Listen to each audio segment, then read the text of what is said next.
Bagaimana? Apakah anak-anak sudah siap? Kalau sudah siap, yuk kita berdoa terlebih dahulu. Sikap berdoa before we start our lesson today. Let's pray together. Pray begin. Bismillahirrahmanirrahim. Nah, agar anak-anak lebih bersemangat, yuk kita bernyanyi terlebih dahulu. Kita akan menyanyikan lagu naik-naik ke puncak gunung, tetapi liriknya Bunda sedikit ubah ya. Dalam hitungan ketiga kita nyanyi sama-sama. 1, 2, 3. Hari ini kita belajar tema 7. Hari ini kita akan tahu lahirnya Pancasila, budaya bangsa, jasa pahlawan, juga seni daerah. Budaya bangsa, jasa pahlawan, juga seni daerah.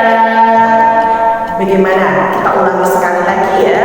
1, 2, 3. Hari ini kita belajar tema 7. Hari ini kita akan tahu lahirnya Pancasila, budaya bangsa, jasa pahlawan, juga seni daerah. Budaya bangsa, jasa pahlawan, juga seni daerah. Bagaimana? Anak-anak jauh lebih bersemangat bukan? Nah, agar anak-anak lebih memahami materi yang akan Bunda sampaikan, silakan anak-anak menyimak tayangan berikut ini. Halo anak-anakku yang solih dan solihah. Hari ini kita akan belajar tematik, yaitu tentang lahirnya Pancasila dan gambar ragam seni daerah. Tematik tema 7. Nah, materi yang akan kita pelajari hari ini adalah: yang pertama, peristiwa lahirnya Pancasila.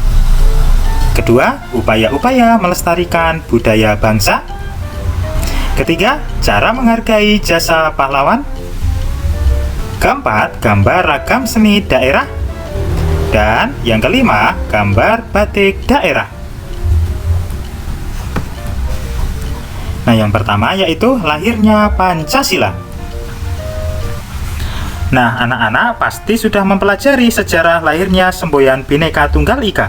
Semboyan tersebut tercantum dalam lambang negara, yaitu Garuda. Pada lambang Garuda juga tercantum Pancasila. Nah, Pancasila adalah dasar negara Indonesia. Pancasila merupakan cita-cita dan nilai luhur bangsa yang disusun oleh pendiri bangsa untuk diterapkan masyarakat dalam kehidupan sehari-hari. Pada akhir tahun 1944, Jepang sering mengalami kekalahan dari sekutu. Jepang akhirnya berusaha baik kepada Indonesia agar Indonesia mau membantu Jepang. Salah satunya memberi janji kemerdekaan kepada Indonesia. Dibuktikan dengan pembentukan BPUPKI dengan tugas utama melakukan penyelidikan usaha-usaha mencapai Indonesia merdeka. Nah, peristiwa lahirnya Pancasila. Pada tanggal 29 Mei 1945 sampai 1 Juni 1945, sidang pertama BPUPKI atau Badan Penyelidik Usaha-Usaha Persiapan Kemerdekaan Indonesia yang bertujuan membahas bentuk negara dan merumuskan dasar negara. Ada beberapa rumusan yang diajukan dalam rapat tersebut.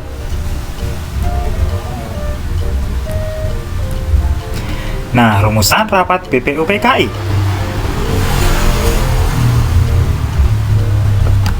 Yang pertama yaitu Muhammad Yamin pada tanggal 29 Mei 1945. Muhammad Yamin mengusulkan rumusan 5 asas dasar negara, yaitu yang pertama, peri kebangsaan. Kedua, peri kemanusiaan. Ketiga, peri ketuhanan. Keempat, peri kerakyatan. Dan yang kelima, peri kesejahteraan rakyat.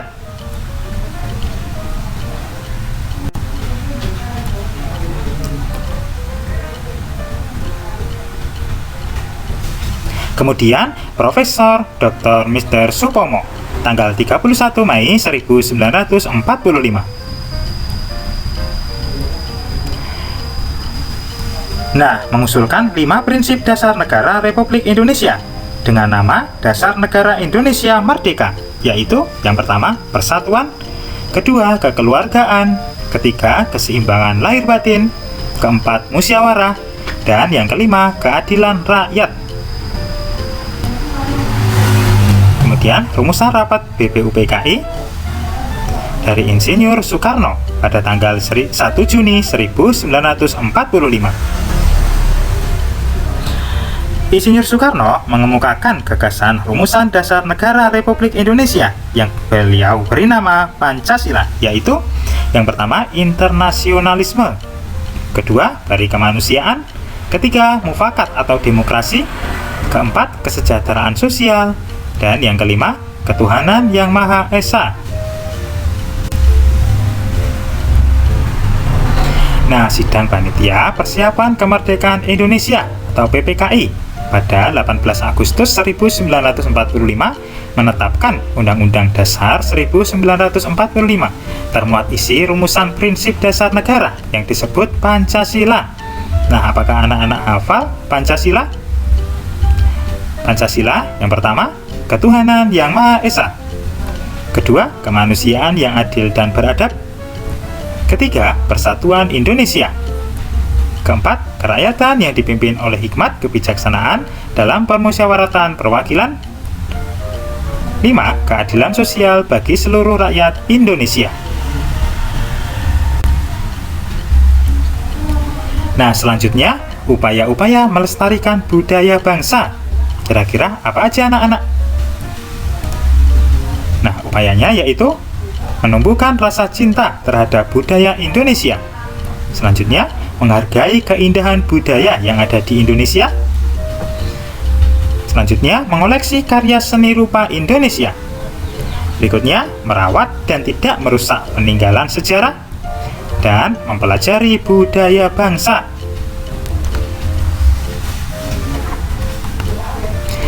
Kemudian, cara menghargai jasa pahlawan.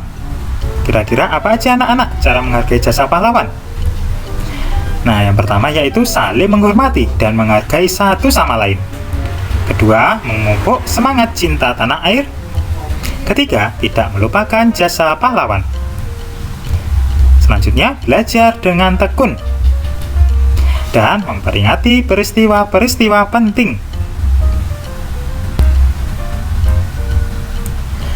Kemudian, gambar ragam seni rupa daerah. Nah, banyak sekali contoh penggunaan seni rupa daerah pada benda yang kita pakai sehari-hari.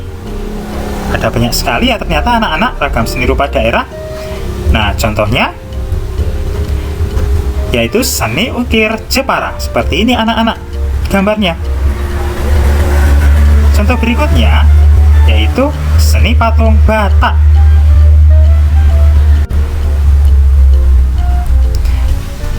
Gambar selanjutnya yaitu seni batik Pekalongan. Berikutnya yaitu seni lukis Bali.